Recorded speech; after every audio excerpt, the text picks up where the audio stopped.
let's just cut to the chase. What was the Arnold Classic cycle? Like, this was what everybody wants to know. What is the difference? How come you win? You go from 7th at the Mr. Olympia to 1st at the Arnold Classic. What was the fucking cycle? Guys, you want to listen for this one. Welcome to Vigorous Podcast with the one and only, the Arnold Classic champion 2024. Going to the Mr. Olympia very, very soon. Wesley Vissers. Yes. First time in real life. Yeah, exactly. Right. Yeah, we did a podcast a couple of years ago. Yeah. And I met you at the Mr. Olympia. And I was a huge fan. I got one of these shirts, but this is a bigger size now. You need it. Yeah, I need it. Yeah, I grew a little bit since the last time. And it's good to be here, man. We did an awesome workout. We did chest, shoulders, triceps. You kicked my ass. You held quite well. I tried to keep up with you. Yeah, I tried to keep up. Yeah, it was a good workout, man. Nice pump. It was very nice pump for sure. Yeah. I like your gym, man. It's you got the beautiful Stay Golden logo over there. Yeah, it's nice to have your own personal space because this is where I work out every single time to get those titles. So it's really my personal thing. And the end of the month will be expanding even more. So on the other side of this gym, there's a lot of space left. And it's funny to see because you have maybe 20 pieces of equipment. Yeah. And a lot of free weights. And you build an Arnold Classic Physique champion in this gym. True. So some people are always asking about what special piece of equipment do I need? You don't need much. You just need to keep going and have a good time. And I even won my pro card without any machines at all. Really? Because there were only the dumbbells and the barbells because it was a CrossFit gym. So there were no bodybuilding machines. And I won my pro card. It was also in this gym, right? Yeah, in this gym. So there's no excuse left, basically. Right. Yeah, so anybody who wants to, go to the most fancy gyms, I don't think it's necessary. You just need drive. True. Just need drive. How has life changed after the Arnold Classic? Yeah, by a lot. I mean, on all fronts.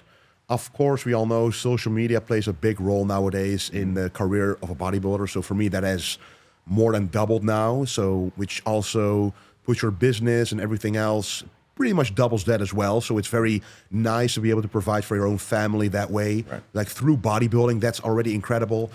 But also the recognition from not only your colleague bodybuilders, but also different, like the judges, the other coaches, but also the media.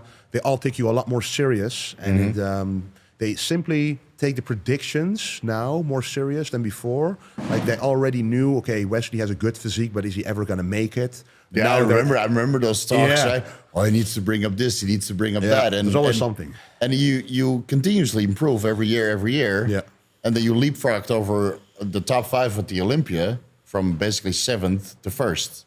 So there's now only one guy left that you need to beat. So this makes it very, very exciting. True. It literally changed my life. So bodybuilding can change your life even after 11 years of competing. Right. So year 11th, that's when it changed. So who knows what's going to happen in the future? That's we're 12 weeks out. I think it's now Friday. Yeah, I think Saturday will be the Olympia prejudging for Classic Physique. Right. Yeah, you have one day, right? Yeah. So Saturday. 12 weeks and 1 day, exactly. Exciting, man. Yeah. Exciting. Are you going to change anything compared from the Arnold to the Mr. Olympia, or you're going to follow the same game plan? Even more conditioned. Oh, can you? Yes. Can you though? Where's the fat going to come off? Well, I think, like when I did the Arnold Classic, everybody thinks, oh, you did something totally different from the other shows. But all I did is I kept going for 2 to 3 weeks longer than usual. Thinking, normally I would think I'm going to lose muscle mass or fullness, but it didn't happen. No. But you have to experience it once to have the faith, hey, I can actually go this deep, this low, this long, and not lose my muscle and still present a better package with better conditioning. So I'm going to do the exact same thing with the Arnold, now 2 weeks on top of the Arnold prep in terms of conditioning. Right. And that's going to show a bit more in the glutes, even more in the hamstrings, and, every other micro striation I can gain on the upper body will only make it that more extreme, which is what I am a fan of. Yeah, me too. I mean, you're probably the most striated guy on stage. You have so much separation compared to other guys. And I think with a little bit of improvement in the lower body, it's the feedback that you got from some of the judges, right? True. To improve their lower body. I think if you bring that full package with a couple weeks left to improve, I think you have a very good chance. Again, a lot of guys have got you in their running now. Yeah. You know, Yeah. of winning this show. Yeah. So that's very exciting. Yeah, you've also got one cat who think I won the Arnold because everybody else was off. But there's the other half who think, hey, Wesley is now actually, he is getting better, as you say. Right. And now with that package, he can also be a threat at the Olympia, which is, of course, the goal. Exactly. I mean, some guys were off at the Arnold, but you can only beat who shows up. Yeah. Right? So, and if they're off, I mean, maybe if they were on, you would have beat them. True. I mean, and the Arnold and the Olympia, like, there's always a difference in lighting, in the time of day you go on stage, in the way you peak, the travel. So you can't say, oh, the Arnold, I'm off, and the Olympia, I'll be on. I mean, you don't decide that. You want that. Of course. But it's always circumstance and preparation, and you never know what's going to happen. But for me personally, the more shows I do, the easier it becomes to not make a mistake. So I know exactly now, okay, this is what I need to do to peak my physique without a risk of overspilling or being too flat. So I know I'm in a tight range here. And the only thing I have to do is show up with even less fat and maintain all the muscle I have. So Fat-free, right. Yeah. And plus, it's another 6 months of muscle maturity, right? True. I mean, you're training very intelligently, very smart. Yeah. You train hard, but you don't push yourself to the point of breaking yourself. Yeah. Right? So that you got that going for you. And I think every show you keep improving, and you proved yourself that you can peak for 2 shows, right? You did the Ohio and the UK Arnold Classic. In the Ohio, we're a little bit fuller. And in the UK, we're a little bit more conditioned, but also a little bit more flat. So I think if you just keep building on that, it's not like you did one show, you peaked, and then the second show you looked like garbage. That definitely didn't happen. No. So I think if you just keep this rolling, and with Stefan Kienzl in your corner, I mean, it's just a matter of time, you know? Yeah, Stefan, my coach, is both not just smart in the physical stuff, but also the mental stuff. Yeah. Because he is around top-level athletes, so he knows what it's like when someone wins a big competition, what it can do for your mental state in terms of pressure for the next one. So there's only 2 weeks in between the Ohio and the UK, the Arnold Classic. So he realized that maybe Wesley is feeling a bit of pressure to perform again. So before I could even think about that, he already talked to me about it to just keep my head cool and just go into it as if it's my first show and stuff like this. So I don't really have a problem with the pressure, but it's always nice to have someone in your corner to keep you calm regardless, you know? And he competed himself many times, right? He knows what it takes to be in condition, and he coaches so many guys now. There's so many people moved over to Stefan Kienzl. It's like he came out of nowhere, and now everybody's with him, especially in Europe. And he's got Jordan Peters, he's got Nathan Yasha, he's got William Bonac, Urs Galsinski, he's got you, and then a lot of up-and-comer guys. So, and I really like what he does, you know, because I hear through the grapevine what he does with his athletes, and I'm very impressed. You know, I saw that podcast with Fouad Abiat. It was very, very great to watch. So I hope to talk with him a little bit at the Mr. Olympia also. Oh, yeah, he's a nice guy. I'll be there. I'll be there. I met him briefly, I think last year or the year before. And but I hope to get a word with him because I'm very impressed. Because I'm usually not impressed with the coaches, I'm going to be honest. Sometimes it's like a hit or miss, and someone with great genetics will usually hit anyway. Exactly. And then they're like, oh, the coach is responsible, but usually it's the athlete mostly. But with Stefan, he has so many different athletes. I mean, you've got Nathan, Diasha, and James both. They can eat so much food. And then it's difficult to peak them because they need so much food. And then for me, I need very little food, basically. I can't eat a lot if I want to be very conditioned. So I'm a very different athlete compared to those guys. And then you've got all the guys in between, but he can deal with all of them. And he has a lot of female athletes as well. And they're all peaked. It's like he doesn't miss. True. He doesn't miss. Like William Bonac, he brought back. He was a little bit on the flat side, but I think he needs a little bit more time to kind of come into his own and learn William. Because he had that crazy fullness a couple of years back. So I think if he gives him a couple more months and they continue working together, then for the Olympia, he'll be in the front runner again, you know? So I'm very excited for William. And then you and William are basically now the top Dutch athletes. What is going to happen if you win this year? Like, what do you think? It's like we know what happened after the Arnold Classic, how much it changed your life. Like, if you win this year, what do you see for yourself happening in your personal life? Yeah, so I've already experienced after the Arnold that the representation of bodybuilding throughout the world that I'm able to do. Like I did the UK tour, the Olympia UK tour. I've gone to Germany. I've of course gone to several places in the Netherlands. I've gone to South Korea. Right, So yeah. basically going all over the world to represent bodybuilding as the Arnold winner. But as the Olympia winner, I am planning on doing that a lot more because, as you mentioned, my personal life, it used to be catered to the fact that I have a family, so I can't really travel as much. I have children. I have a girlfriend who also has this gym, for example. She can't really...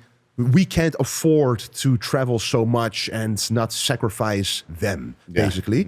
But now, after winning the Arnold, the self-awareness as a family came to be that she's like, maybe I should be more of a managing role for you instead of doing so much here.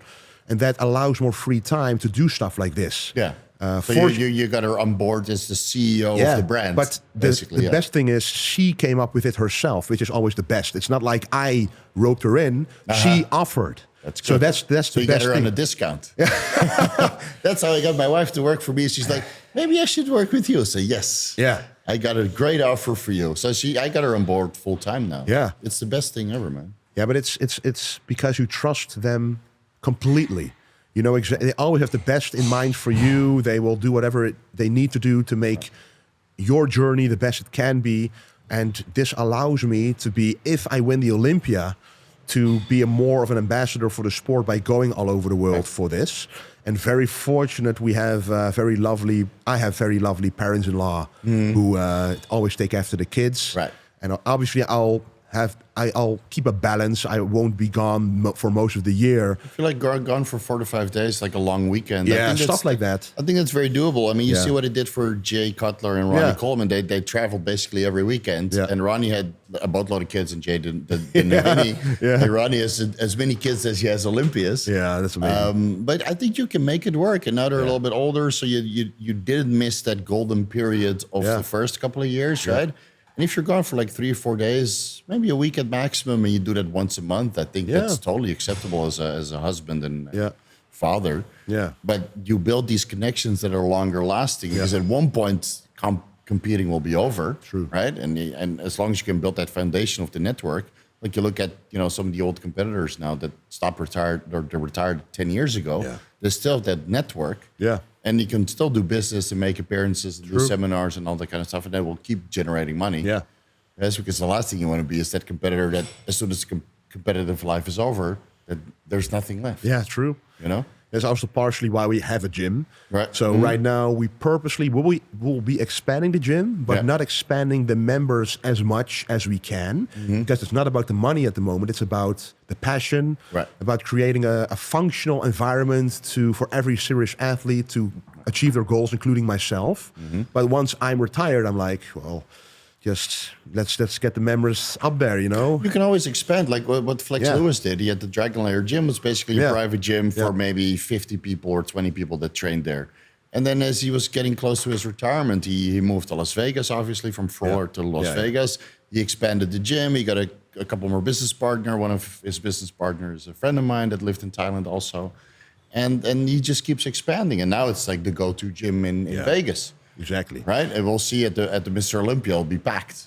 Oh, yes. There'll be 100 people in there. I was there. At any time. Like, it's awesome. The atmosphere is great because every known pro is pretty much there at the same time as you. Like I remember I walked in, like Andrew Jack was there, Ramon Dino was there, like every big name at that moment, like in the high ranking, was working out at that moment. That feels incredible. Like the atmosphere is there and it gets you in the right mood for the Olympia. For sure, and everybody's in a good mood, and they're very talkative. You can't really get a workout in because you're doing pictures and bullshitting half of the time, having fun. But it's like a pre-Olympia show because you get to see the competitors before they get on stage. And see what they look like, but also nowadays the game has changed a little bit. Most people are in a good mood, not like before where everybody was dead and they could barely function. People are a little bit smarter about their training and their PED use. So nowadays, when you go there, everybody's in a good mood. You get to network and socialize, and kind of have fun. And then, of course, when you get backstage and the weigh-ins, then it gets a little bit more serious.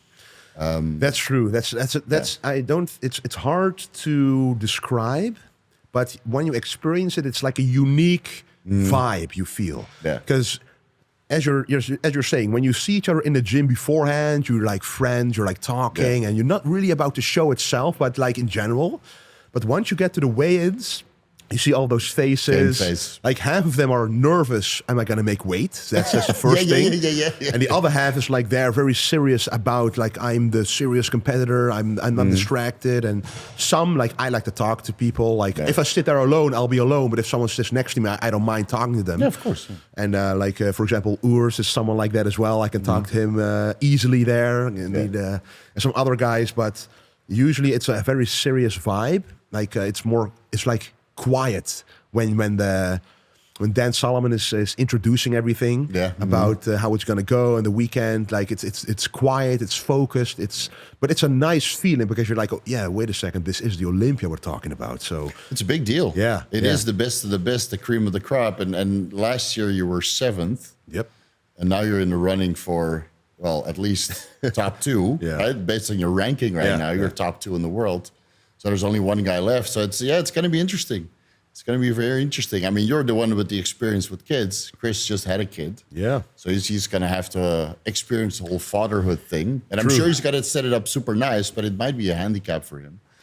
It was for me, for sure. Yeah. Because, yes, people think that, oh, now I finally found the formula. But the big difference is this was the first prep I was able to sleep.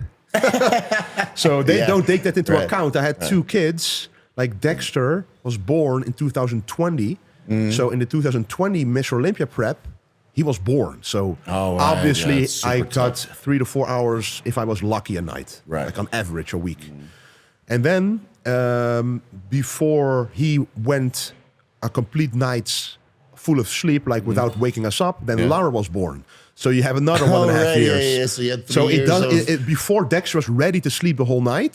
Then we had Lara.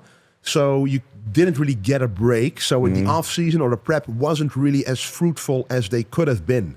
But now I was like, wait, my sleep is excellent now. I'm like, my body is finally saying, yes, finally, no more noises in the night, no more breastfeeding, no more this, no more that. So 8 hours is easy for me. That's a big difference from 3 to 4 to 8. I mean, that's what you need, obviously. Because I heard a lot of people saying, oh, it's so difficult to sleep on prep. I'm like, I'm personally like, what are you talking about? I have no issue at all because I'm used to not sleeping pretty much at all. So now when my body's noticing, I finally can take the rest. It's really working for me well. Right. So I think that's a big difference. And you don't overdo the Tren. True, You've talked about this a little bit in the past, so that helps a lot also. Yeah. Right, so but let's just cut to the chase. What was the Arnold Classic cycle? Like this was what everybody wants to know. What is the difference? How come you win? You go from 7th at the Mr. Olympia to 1st at the Arnold Classic. What was the fucking cycle? Guys, you want to listen for this one. All right. Well, the cycle that I have, it's in one of the rooms of my house. So I use it every single morning for 30 minutes. Right, but I went to 31 minutes this time. Oh, that's a big difference. So that's the difference. That's a big increase. Yeah. That's a big increase. Did you change the brand of the cycle? Now, the brand was the same, but I changed the saddle that I was sitting on. At first, it was angled a little bit like this, but it's uncomfortable. Yeah. So I put it up a little bit. So now I'm more comfortable and it allows me to cycle for longer. All right. So a longer cycle, so you more, don't get more any progress. Numb nuts yeah, anymore. Exactly. Yeah. But in all seriousness, this also correlates to my weight. So at the Mr. Olympia 2018, I weighed more than the Arnold Classic 2024. So 6 years of progress going down in weight. What was the weight difference? Because you're about 2.5 kilos off from the weight cap? So at the Mr. Olympia, I was around 112 kilos.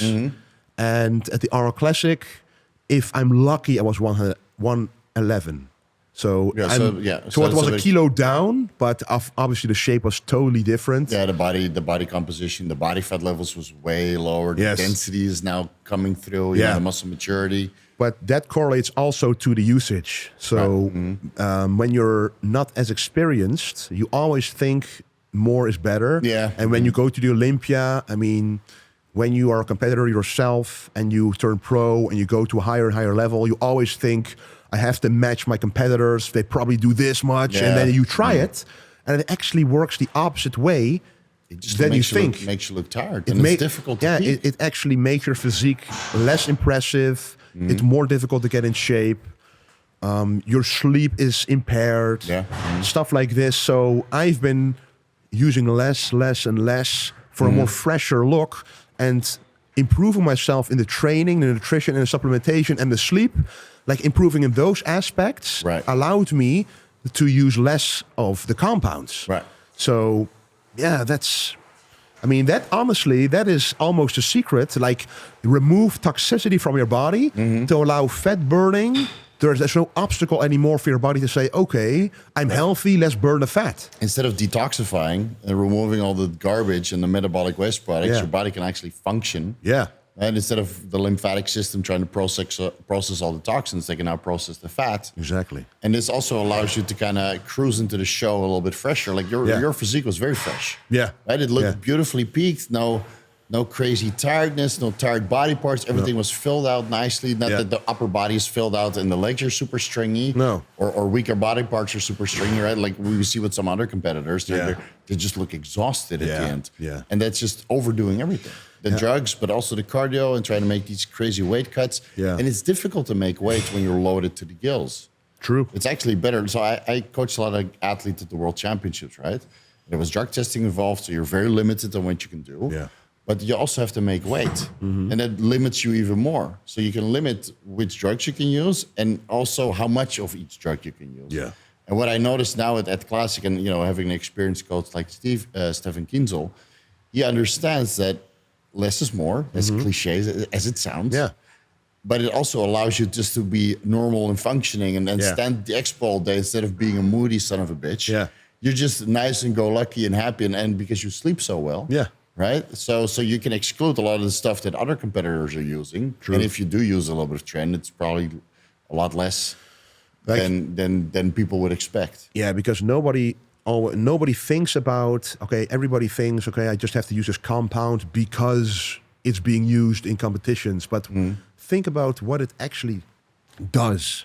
So when you want to use Tren, it sounds like exotic, crazy, but it actually works best in a very low caloric state to preserve muscle mass and strengthen the gym.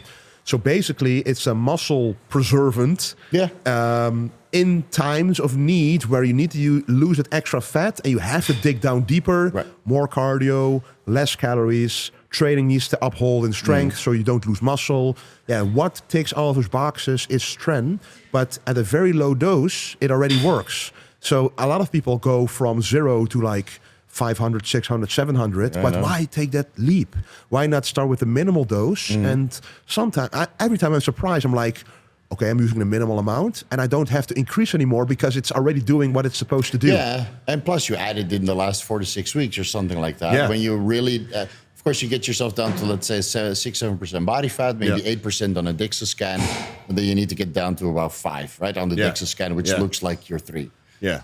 And then that last little part, you really have to dig deep with the caloric restriction. Yeah. So that's the only real time where you would need to use Trenbolone to block the glucocorticoid receptors, prevent catabolism, increase your metabolic rate a little bit, improve your feed efficiency, right, for the little bit of calories that you're eating.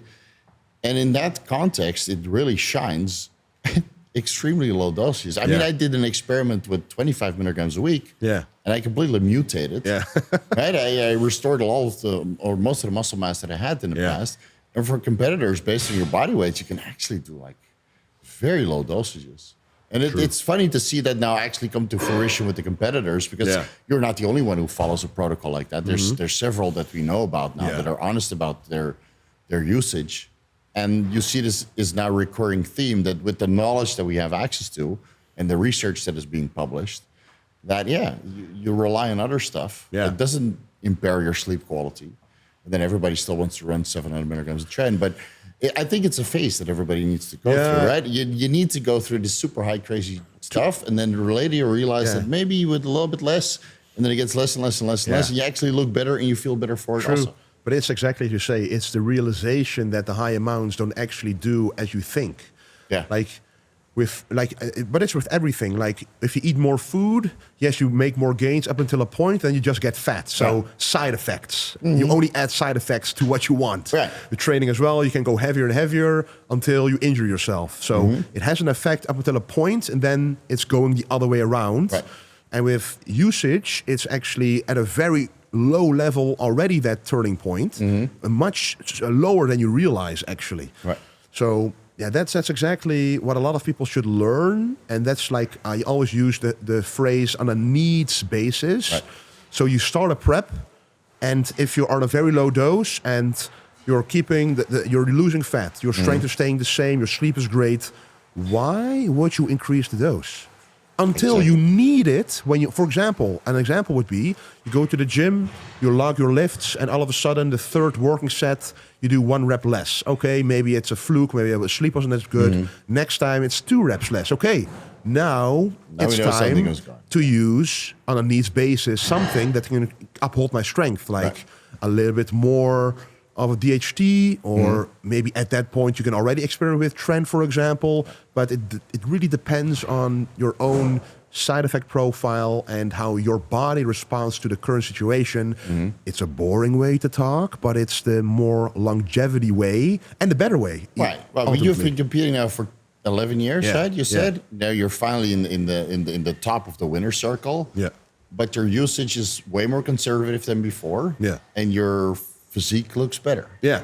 So the proof is there. True, except that people don't believe me. That's the other thing. But I hope the guys who've been there and done that, they understand. And they know it. Yeah. They've experienced it. But it's usually the beginners that are like, no, you must be on 5 grams of stuff. Because I look bigger, so automatically it must be that you use more. But it's but how much muscle did you actually gain? I think you recomped maybe 3 kilos extra muscle and lost 5 kilos of body fat. That's why you're lighter. Yeah. Right? But that makes it look so much more impressive. True. If you put it on the right spots. Yeah. I mean, for example, my arms are pretty much the same for a few years. But like if you only add like half a centimeter, it already creates such a bigger illusion. Size. And if you then are leaner, like in the shoulders and the chest, it looks so much bigger and better on stage because of the leanness you have. And then if you add a little bit side delts, which we trained today, for example, the illusion you create with only a little bit of mass added is already such a big difference. You don't need 10 kilos on top. If you do, then classic might not be for you. You should do open, in my opinion. If you need so much more extra weight to look bigger, then I think you don't have the genetics of how your muscle inserts, that you need more mass for classic than it allows you to be, and then you should go to open. Because some people ask me, like, how do you deal with the weight limit? I'm like, how do you look so big? What weight limit? I'm 1 kilo under. Yeah, or how do you make weight? I'm like, I don't even have any trouble at all, because I wake up, eat my breakfast, drink my water, I get dressed, and as I am in that situation, I weigh myself and I'm still 3 pounds under. That was at the Arnold, Ohio. So I'm like, no stress at all.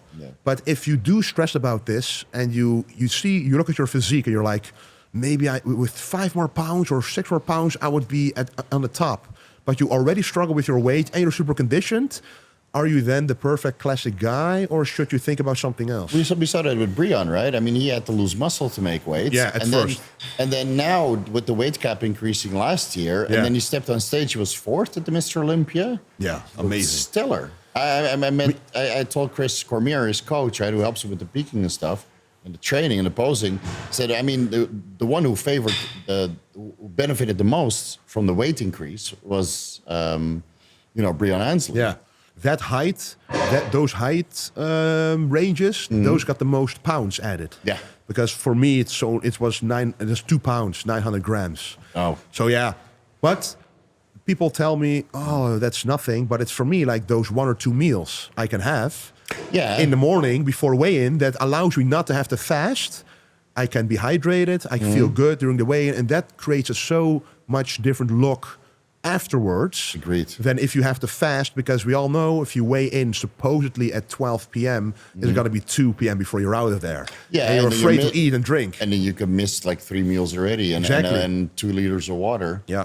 Yeah, and then you don't have to peak twice. Because what people don't understand, you're not just peaking for the stage, you're also peaking for the weigh-in. True. And peaking for the weigh-in can be very drastic if you have to lose 5 pounds. If you have to lose so much, it is. And then you see it with some competitors, it's impossible to get back. I've heard crazy stories. No, I've done crazy protocols with my clients, like sauna and diuretics and fasting for 3 days and then using herbal laxatives. And then they make weight by 50 grams. Yeah. And then good luck trying to get back. Yeah. With the bodybuilder classes, if they compete 3 days later, you have some time to load them back. But for classic, it's usually the next day. True. Or 2 days later If you're at maximum. lucky. Yeah. Usually it's 1 day in between or the next day after the weigh-in. Yeah. Like the Olympia is the only show I've ever experienced where it was 2 days in between. Yeah. So And that's usually enough. Yeah. That's usually enough. That's enough. But you don't have to peak for the weigh-in because No. you're underweight. I'm maintaining until the weigh-in basically. I usually change my vegetables to a very low fiber. Yeah. And make sure that I don't hold any useless weight. So all the intestinal weight is basically down to a minimum. Right. So a little fiber and Protein, a little bit of carbs to keep it going. yeah, exactly. Like the carbs are very low. Protein it will remain high because it's also created a diuretic effect a little bit, diuresis from the protein. So I keep that running until the weigh-in, and then afterwards we can normally I actually already start loading on the day of the weigh-in. Right. Like the first 2 meals are already loading meals. That's the best thing ever. You go to the weigh-in with Yeah, your with a big Tupperware bowl. full with a big bowl of oatmeal, whatever you're loading with, and everybody's there just emaciated faces, dehydrated, just came out of the sauna and took injectable diuretics, and they're like looking at you already defeated. Yeah. Because you're just having fun with it. Yeah. Yeah. That's that level of not having that stress makes such a big difference. And trust me, that I've had the stress before because we had to weigh in at 10 p.m. at night. And that was the day before. So what do you do? That was during the pandemic time, right? When you had to was go to right before. Mexico. It was actually Romania before in 2019, I think. But what happened then? My height was measured a lot taller, so I was actually allowed to weigh 116 kilos. So I had no trouble at all. So I starved myself for no reason. But that's the thing. Now, at least, most of the heights are fixed already for most of the athletes. Everybody who did the Arnold, Ohio, those heights are fixed. So they won't be heighted in anymore. They have a set weight. So for me as well. So now I know exactly, okay, this is my weight. That's just it. I'm not going to do any funky stuff to make myself taller anymore. Yeah, no more stretching inversion tables or... Yeah, but that also adds a stress level. That used to add, like, what if I'm below my height? I mean, then you're messed up. Yeah, you're 4 kilos or 5 pounds less or something like that. Yeah. So you can't do anything anymore then. Or you got to stand on your toes like somebody from France is doing. Yeah. With that very nice tall haircut. There's some crazy stories about that as well. Like people wearing wigs or... Yeah, at the amateur regs. Yeah, even the pros. Really? Yeah. Because then you see them on Instagram like a few days before with like a shaved head. And then they come to the weigh-ins with like dreadlocks. I'm like, something is going on here.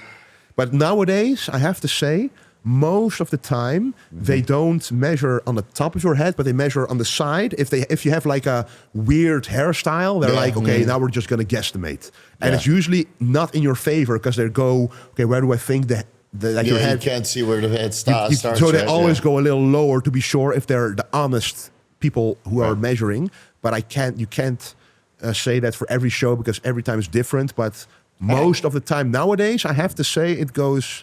pretty, honestly. Yeah, and it gets, because of social media, like things get documented. We saw it a couple, or last year somewhere where one of the competitors was just standing on their toes. Yeah. And, or had a crazy hairstyle, and it just gets documented right away. Yeah. And then you help get the your drama, reputation at all. and then next time you're 1 pound or 1 inch shorter, which that's much of a difference. True. And then they don't look as good. Yeah. So, I think with the Mr. Olympia, that's not something you have to worry about. But it's usually with these international shows where you have different, different judges, different officials. It's still like the international, even though it's a small show, it's still a qualifier for the Olympia. So that's why, like 2 years ago, where there were more than 60 guys on stage, I would say like at least half of those guys, they really didn't have to be there, to be honest. No, what they try to do with bikini is you have to win 2 shows. Oh, I don't think that really works because there were still 50 athletes, And I can't do the Mr. Olympia only because it's invite only because it's a qualification system, right? You win a show, you're the best of the best, so you can get to go to the Olympia. But there's so many classic shows, so many bikini shows, so many men's physique shows. Yeah. So I guess you just have to weed it out. Well, you're a big name now, so you don't get weeded out, but you still like the prejudging is going to be lengthy. I think that one of the years, they even wanted to do a crazy system. Like, even though like 60 people would be qualified, right? So 60 people go to Olympia, but then they had a pre-Olympia pre-judging to already eliminate half of them before even going to the real show. Even though you're qualified, but they weed out the low-quality physiques, basically, which, in my opinion, could be a good idea if you want the Olympia to be taken as serious as possible. Only the top athletes. You just quarter turns. Yeah, just quarter turns. You go on stage, you show your physique. Okay, there's such a big discrepancy between you and the rest. I'm sorry, it's no use for you to do this. Or glazed abs or low fat lower back. I mean, it's in the back double or even back relaxed. You can already see that. But I think they didn't go through with it because at one, then they don't get the experience of the Olympia as they are kind of promised within the qualification. That's true. That's true. With the qualification, you're promised, okay, you're going to the pre-judging and the actual expo with an actual audience and the whole vibe around it. So it would be unfair, I guess. So you would have to make up something before even the qualification occurs. How we're going to fix this, but yeah, it's still... But not all athletes get a booth at the meet and greet, right? Or everybody gets it. I think, yeah. I know. I only visited you and Roman Fritz. They did. Because I know you personally. So. But it was a huge hall. I mean, multiple halls of people. Yeah, Florida was huge. Yeah. It was a huge hall. Everybody even you're obligated to go. Yeah. So you don't have a choice. So if you don't go, it's going to cost you in some way. Yeah.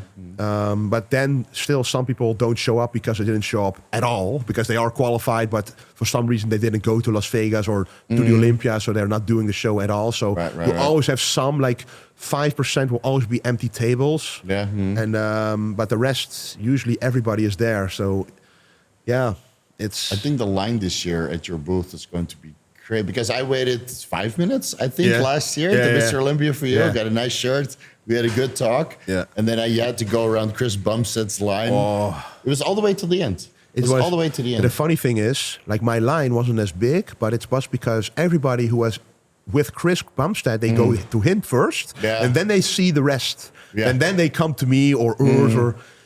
But that was indeed before the Arnold Classic. But at the Arnold, Ohio, before I won, I already had a decent line, but I wasn't constantly... in talking with people. So I had a little bit of break here and there, but at the Arnold UK, or their line... Yeah, of course, I can imagine, because that's fresh off a win. Yeah, that was fresh off a win. The line was, as I always say, infinite. So infinite line, it doesn't matter how long I would be standing there. There would be no end. That's the first time in my life we had to, like Marley, my girlfriend, she's very good at that. She had to break up the line and say, okay, this is the last person. I'm sorry, man, we got to go. Because we were there for 1.5 hours, 1.5 to 2 hours, which is, you're supposed to be there at least for that amount of time. And afterwards, you can stay longer if you want, but you're not obligated to anymore. So my coach was there as well. He said, we got to check your shape now. We got to get some food in because that show, the next day was the show already. So I didn't really this is before the show, right? Yeah. This is the downside of the expo. I would like it if there was one day after the show. So you have an expo day on the day of the show and the day after. That was Ohio.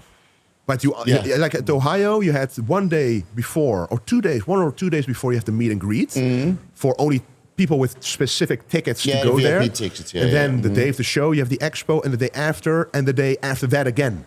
So because my show was Friday, but the open guys had it on Saturday. Yeah. And then Sunday was another expo day. So that's good because then after that, all the competing is done. You can rehydrate, or you can stay at the booth for like 4 to 6 hours if you want to. I did that. So that was great. That was, like you say, that's been my wish always. Yeah. Why not, when I'm off of stage, not having to worry about meal timing, anything, why not do the expo then? Because all the athletes want to be there, but before the show, you don't want to risk anything. So maybe it's better because then the day after the show, you can't eat so much food. You just stay there drinking, rehydrating, and I mean, you're full with energy because you just had a good showing, right? True. And then instead of going to the ice cream buffet, you're just there talking to fans, let's just say, supporters and stuff. My booth is usually at ESN, so the only thing I ate was protein shakes, protein bars. So lots of protein. That's all right. Yeah, but that's fine. Better than ice cream and going to the Cheesecake Factory. Which we've done also a few times. Of course. Yeah, that's mandatory, when you go to Vegas. Yeah. I'm very excited this year. So, I was going to ask you, What are you going to change for the Mr. Olympia? Yeah, so for me, as boring as it sounds, consistency is key, the cliche. Yeah. But that brought me the the Ohio victory. And one thing, like this is going to sound maybe a little, how do you say that? Well, you know what I mean when I say it. I took business class to Ohio for the first time in my life. All right. Okay, that's a big difference. Yeah. But I always, like, no matter what class I choose, I always choose the flight times. So I arrive there in the afternoon. Right. So I can be relaxed. I can get a workout in, get grocery shopping, stay up a little longer than I would here, and then go to sleep. And my jet lag is pretty much gone the next day. Right. And you fly direct, or you have a Direct, stopover? always somewhere? direct. Yeah, always whenever direct. it's possible. Yeah. I think, So the business class, like I don't do it for the luxury or the food because I can't use it anyway. No. But what I can use is laying all the way down. Yeah, the leg space, Yeah, especially for the your leg height. I mean, space, you're tall. and like with so- depending on which business or which plane you go on. Like the business class I had, I was next to Marley, like literally right next to her with like a slidable wall in between, which you can either, if you don't know the person, you put it up. Yeah, if you yeah. know the person, you put it down. Right. But we were like right next to each other, so it was very relaxed. We could just talk and relax, and I could actually go to sleep for the first time in my whole life. I fell asleep on you the had a plane. proper sleep on the Because I plane, yeah. can't. It's a big difference, Because yeah. look, for example, if my head is like this against this seat, and the airplane seat is even lower. Yeah. So if I try to fall asleep sitting down, it's not going to happen. Even with a pillow around my neck, it's too small to fill up that space. So laying down for me made a huge difference in I woke up. We went from the airplane. We arrived in Ohio, and I felt like, wait a second, I'm feeling actually quite all right instead of like beaten up by premium economy or economy. Or you're falling asleep when you get to the customs, immigration. Exactly, but I was like, whoa, I feel great. I even lost weight on the flight. Oh, that's new. Because the Did you business. use the compression socks or No, nothing. But what I did do is drink a lot of water. Like but business class, if they know you a little bit, like there are less seats in business than in premium or economy, for example. So the stewards, they get to know you a little bit, what your preferences are. So I kept asking for water, and they were like, don't you just want the full bottle? And I was like, yeah, please. So they kept bringing me like the spa blouse, like the nice ones, the still water, big 2-liter bottles every time. So I kept drinking and drinking. And this sounds normal, but on most airplanes, you're lucky if you get 1 liter in total. and So- you get it in the little cups. Yeah, in little cups. know? So that's also a big difference. It's like those little things, and it's for me, it's worth it because it is an investment. But I got so much return from it. Well, if instead of flying like a week early with business class, you can fly maybe 3 or 4 days early, so you save in the hotel. True. And again, if it takes the stress away, because when you arrive and you're full with water and you didn't sleep properly, and digestion issues from sitting like this, in the little economy, premium. Yeah. If your digestion is good, you don't feel constipated. I mean, you just cruise right into the peak week instead of having to mix, doing all this fixing at the last minute. Exactly. That's the worst. So now that I won the Arnold, it gave me the means to do it again, to the Las Vegas, for example. Right. So to me, of course, I can't tell every competitor, like amateur, do this because it's very expensive. I mean, It's 3 times the price. yeah, I but know. I flew economy here. It hurt. Yeah, It hurt a lot. and sometimes you don't even have a choice. But I can fly business, but I just can't justify it. Yeah, I just feel exactly. The price difference. I'm like, you know what? I can go to a nice hotel and a nice restaurant for multiple days in the price difference. I don't care if I'm not a competitor and going somewhere. I don't care either. I mean, you just do whatever sleep is not so important at that moment for me. But when I'm going there for the show, you're going there for one purpose, to be at your very best. So why not invest everything you can? But for me, it has worked out very well, and it takes the physique I have here to across the world instead of basically the opposite of, like, you're not transforming, you're actually going backwards, Then and then you got a glazed donut and your ankles are all swollen. then you got to fix that first. You lose 1 or 2 days, and you're like, you can't help but get a little bit of stress from that, and you will never achieve the look you had in mind. But when you take the physique you have here, you look in the mirror here, and you're happy, and you know you get it there as well. The moment you get off the plane, I mean, you can only get better from there. So I think those little things added together, like with the more sleep, the consistency, starting prep sooner, not letting the body fat go so high, making sure I'm ready. You still very lean this off season. Yeah, still very lean. So normally you would get a big puffy face and enjoy yourself. But I think at one point you just realize you can't do that, and especially if you do 2 big shows per year. Yeah. You just got to be the full-time bodybuilder that you're supposed to be. True. And I also changed my mindset whenever I go to a restaurant. Usually I always wanted a dessert. I wanted to experience the whole thing. But now I'm like, I don't even care anymore. I mean, I care a lot more about what not having the dessert will mean for my physique in the long run. Right. So just choosing the healthy option, like of course, we all like delicious food. But we have so many more years to live to enjoy it. Yeah. Right now is the time to perform. Exactly. Yeah, exactly. Plus, it will taste better after winning the Mr. Olympia or after winning the Arnold Classic again. Yeah. And ice cream will taste a lot bigger. Plus, then you've been abstaining for such a long time. Yeah. You know? But one thing I also want to say, I always mention, I could win the Olympia, but I'm not underestimating all the other guys. No, of course not. I know you never do, but like statistically, you're in second in the world now, and there's one guy ahead of you, and we don't know how Urs is going to show up. True. And Ramon.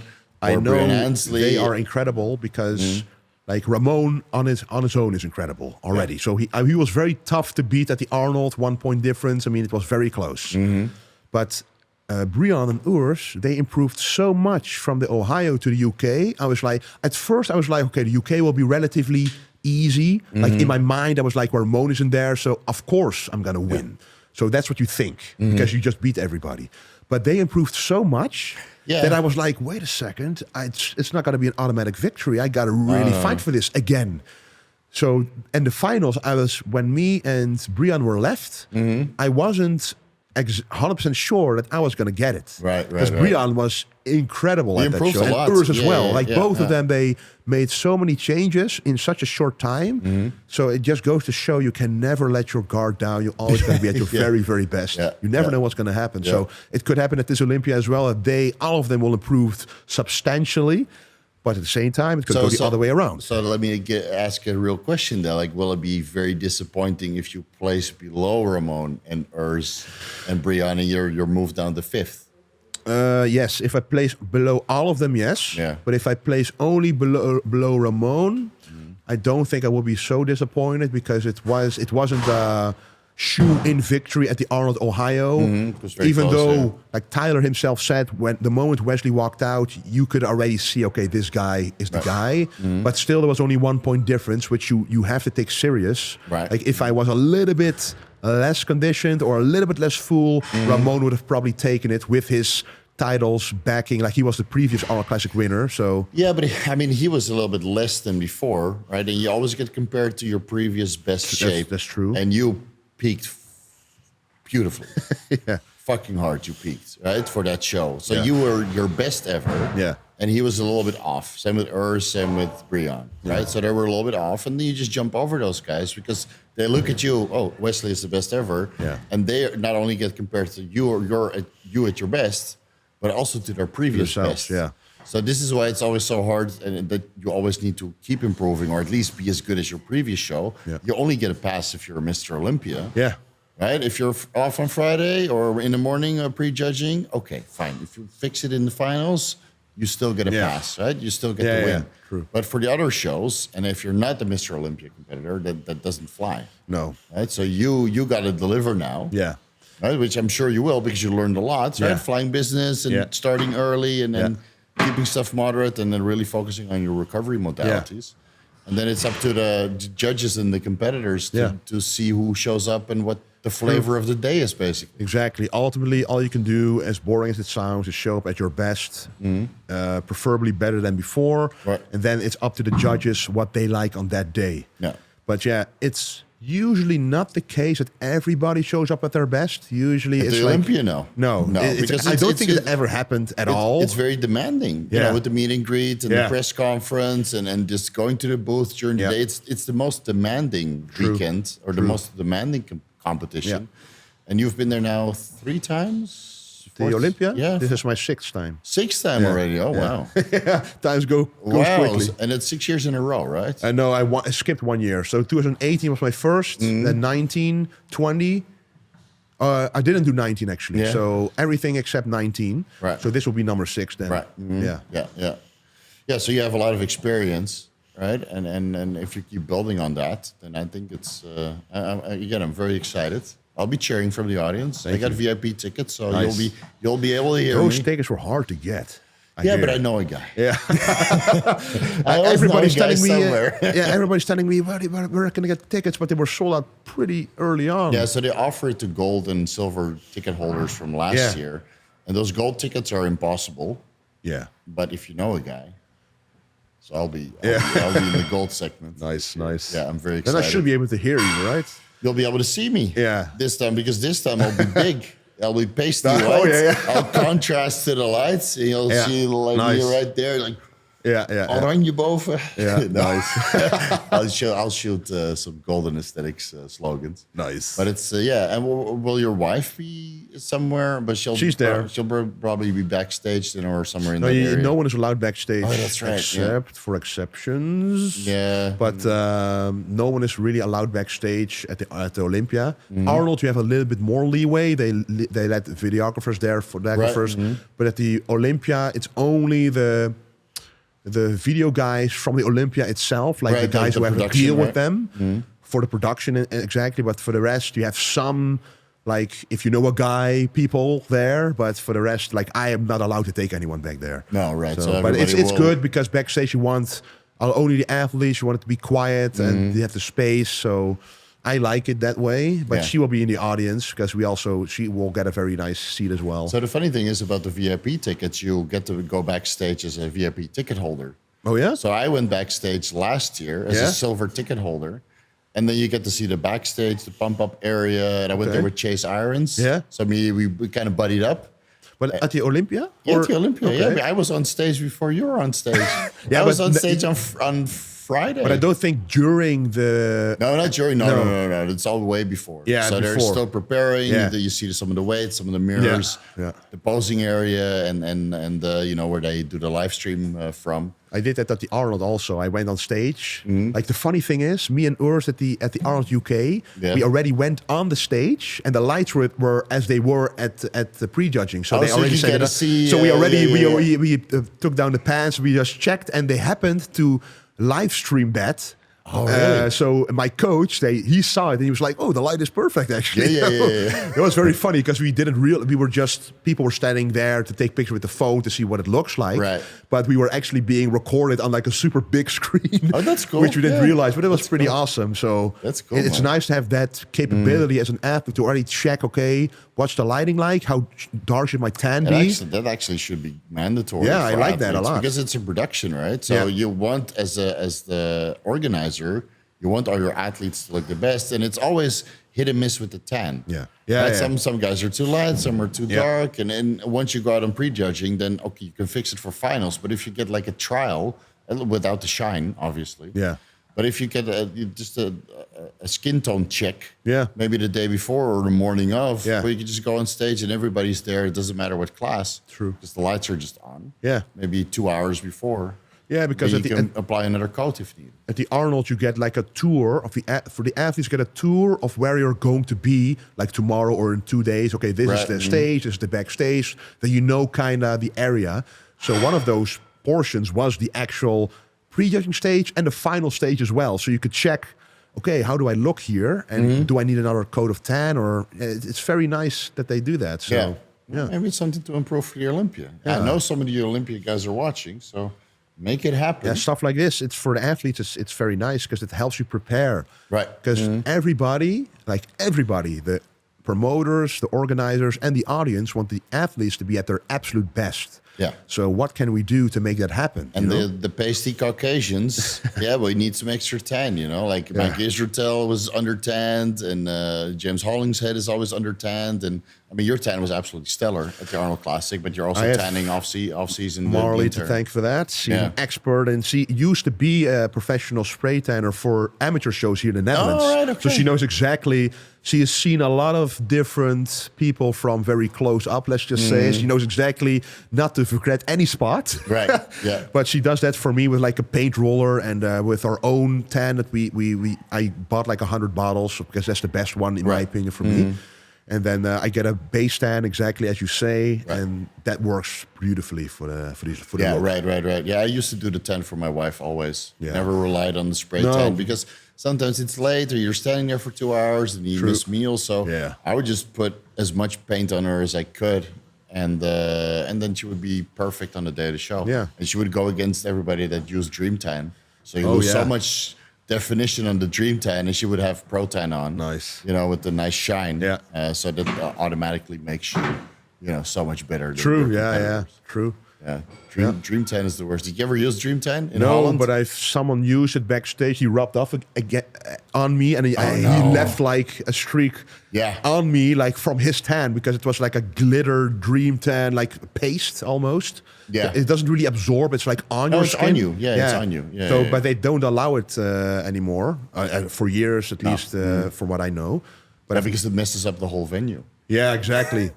Like all the bathrooms, like.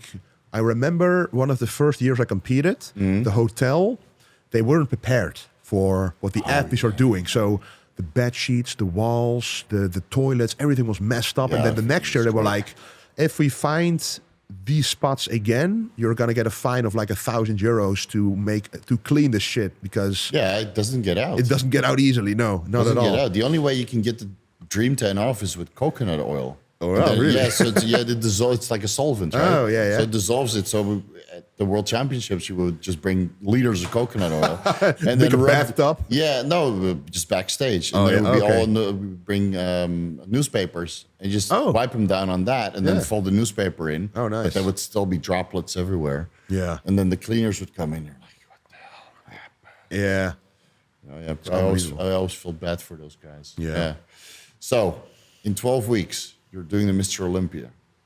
You're just going to cruise in and do the exact same thing. Yeah. I'm very excited to see what you're going to bring, and how it's going to go. I'll be there cheering you on. Nice. And I'll be there just as a supporter of the Mr. Appreciate Olympia. it. Yeah, it's going to be fun. Where can people find you in the meantime? Well, you can find me on YouTube if you just search for Wesley Vissers or Vintage Genetics. You can find my channel and, of course, Instagram, Wesley Vissers as well. And we're both wearing vintagegenetics.com apparel, old school golden era workout apparel. If you like the golden era or classic bodybuilding, we've got everything that you need and want. So I'm a really big fan of that era, as you know. Trust me, guys, very soon we will be releasing some very interesting T-shirts and tank tops. So stay tuned. Stay tuned before it's sold out again, because the Dutch Oak went really quick. So we're going to stock up for that before the Olympia. So be on the lookout for that. You're going to bring some extra stock to the Olympia because your line will be super long. Yes, I'm sure you're going to sell out. We'll bring an extra suitcase with a lot of stuff, merchandise and posters as well. They went really well last year. I usually take posters with me, which I sign for just $5. Usually I ask $5 because that's how much it costs. It's like high material, photo material, thick posters. I sign no it. $100 signatures? No. I'm like some guys. I can't do it for free, but I can at least break even, and people like to take something photo with them. material, right? Yeah, so it's high quality stuff. Exactly. Yeah. So you're very fairly priced for your merchandise, man. Yeah. Plus, it's big size. Yeah. Which is rare, right? This is a triple XL, something that I could fit at 230 pounds, which is rare to find in our sports. Mostly they go up to extra large. Yeah. I make sure to really custom make it, and I'm like, okay, the biggest size should be a little big even on me, and then we're golden, because the percentage of people bigger than me buying something online is pretty small. Yeah. I mean, so I'm like, if I fit it and it's a little big on me, there's almost nobody left who's going to No, complain. but at least you accommodate the biggest. Yeah, the biggest, exactly. right? And Yeah. we usually don't even have small anymore. No. It Yeah, starts you at, can be golden if you're small. no, it starts at medium and it goes up from there. And I'm But like, you got some lady apparel as well, right? we used to a little bit, and even baby apparel, like Really? golden era rompers. That's awesome. But you notice my key audience is the guys Yeah. like but in their like teens, 20s, 30 and 40 plus guys, like serious lifters and just people who like to enjoy wearing their gym clothing the whole day. I bought one of this at the Mr. Olympia, right? Yeah. And then I wore it it hasn't missed a chest day. Nice. So I got my golden era outfit for chest day. Yeah. And it's a little bit weathered now. So thanks so much for Yeah. a fresh one. Yeah, of course. I'll be looking forward to your new collection. Yes, I'll be very stocking soon. up. Very for soon. Sure. Great Thank to you. meet you again. Yeah, This was an appreciate it. awesome workout. Of course. So, and I'll put all the social media links down below in case you want to follow Wesley. In case you didn't know who Wesley Vissers was. Who's this guy? Yeah, who's this Dutch guy with a funny accent? Yeah. And we'll see you guys very, very soon on the next podcast. For now, we are out. Take it easy. Without further ado, let's get started. All right, come on.